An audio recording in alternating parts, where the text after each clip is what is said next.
નમસ્કાર બાળ મિત્રો, કેમ છો બધા? મજામાં ને? આજે તો એક નવી એટલે કે આમ જાણીતી પણ આમ નવી વાર્તા કરવી છે. વાર્તા આપણી માઇથોલોજીને લગતી છે, એટલે કે ભારતનું જે મહાકાવ્ય છે ને મહાભારત, એના એક પ્રસંગ રૂપે છે. વાર્તાનું નામ છે અર્જુને ભગવાન માગ્યા. તમે અર્જુનને તો ઓળખો છો ને? હા, 5 પાંડવોમાંનો એક, એ શ્રેષ્ઠ ધનુર્ધારી. અને દુર્યોધનને ઓળખો છો? હા, કૌરવોમાંનો એક, અને જે કૌરવોનો લીડર પણ હતો. આ બંને કાકા બાપાના ભાઈઓ થાય. અને દુર્યોધનના 100 ભાઈઓ હતા, જે કૌરવો નામે ઓળખાતા, અને અર્જુનને એ 5 ભાઈઓ હતા, જે પાંડવો નામે ઓળખતા. બરાબર? મહાભારત વિશે બીજી વાર્તાઓ સાંભળવી હોય તો નીચે કમેન્ટમાં જણાવજો. હવે દુર્યોધન તથા અર્જુન ભગવાન શ્રી કૃષ્ણ પાસે ગયા. મહાભારતના યુદ્ધ પહેલા કૌરવો તથા પાંડવો અર્જુનને પોતાના પક્ષે રાખવા ઈચ્છતા હતા. દુર્યોધન અર્જુન કરતા વહેલો પહોંચ્યો. ભગવાન શ્રી કૃષ્ણ સૂઈ રહ્યા હતા, એટલે કે આરામ કરતા હતા. પોતાના અહંકારને કારણે તે કૃષ્ણના ઓશિકા તરફ બેઠો, અને થોડી વારમાં અર્જુન પણ ત્યાં પહોંચ્યા. તેઓ શ્રદ્ધા અને ભાવનાપૂર્વક શ્રી કૃષ્ણના પગ પાસે બેઠા. થોડી વારમાં શ્રી કૃષ્ણ જાગ્યા. તેમની નજર અર્જુન પર પડી.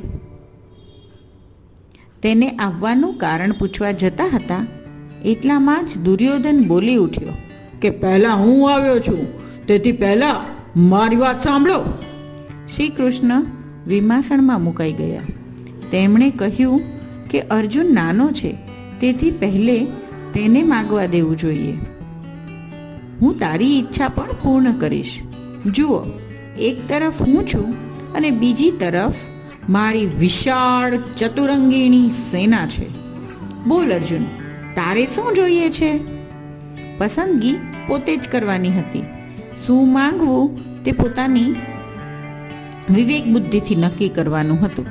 ભગવત કૃપા કે તેમનો વૈભવ, એટલે કે કૃષ્ણ કે એની વિશાળ ચતુરંગીણી સેના? અર્જુને કહ્યું નમ્રતાથી, હે ભગવાન, હું તો આપને જ માંગુ છું. ભલે આપ યુદ્ધ ના લડો, પરંતુ આપ માત્ર મારી સાથે રહેજો. દુર્યોધન મનમાં ને મનમાં અર્જુનની મૂર્ખતાથી પ્રસન્ન થયો. પોતાને કૃષ્ણની વિશાળ સેના મળી હતી, એ કારણે તે અત્યંત ખુશ થયો. અનીતિ કરનારો દુર્યોધન મહાભારતના યુદ્ધમાં ફક્ત હાર્યો જ નહીં, પરંતુ પોતાના બધા ભાઈઓ સહિત માર્યો ગયો. અર્જુનની સાથે શસ્ત્ર વગરના શ્રી કૃષ્ણ હતા. જેની સાથે ભગવાન હોય તે કદાપી હારતો નથી.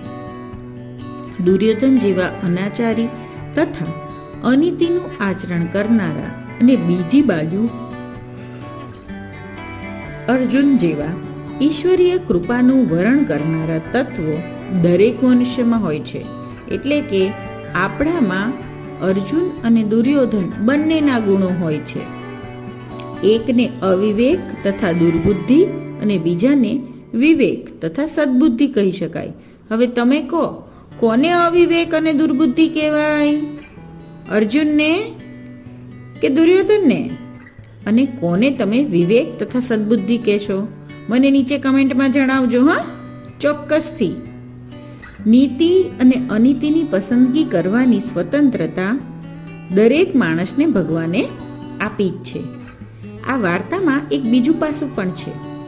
વિનમ્રતાથી અર્જુન શ્રી કૃષ્ણના ચરણ સમીપ બેઠો, એટલે કે પગ આગળ બેઠો. એટલે જ્યારે કૃષ્ણની આંખ ખુલી ત્યારે એને પહેલા અર્જુન દેખાયા, અને માથા પર બેઠેલા દુર્યોધન દેખાયા નહીં. એ પણ સૂચવે છે કે હંમેશા ક્યાંક વહેલું પહોંચવું, જીદ કરવી, આ વસ્તુથી જીતાતું નથી. ક્યારેક થોડુંક નમી જવું, નમતું મૂકવું, એ પણ તમને લાંબા ગાળાની જીત આપે છે. એટલે સમય પ્રમાણે થોડીક વિવેક જાળવવો અને ભગવત કૃપાના રસ્તે ચાલવું. આવી વધારે વાતો સાંભળવી હોય તો મને કમેન્ટમાં મહાભારત લખીને મોકલજો.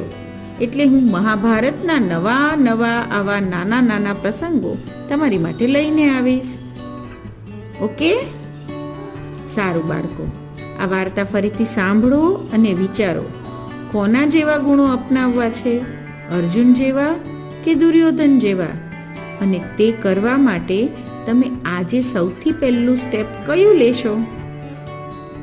બરાબર? મમ્મી સાથે ડિસ્કસ કરજો. હા, ઓકે, ગુડ નાઇટ.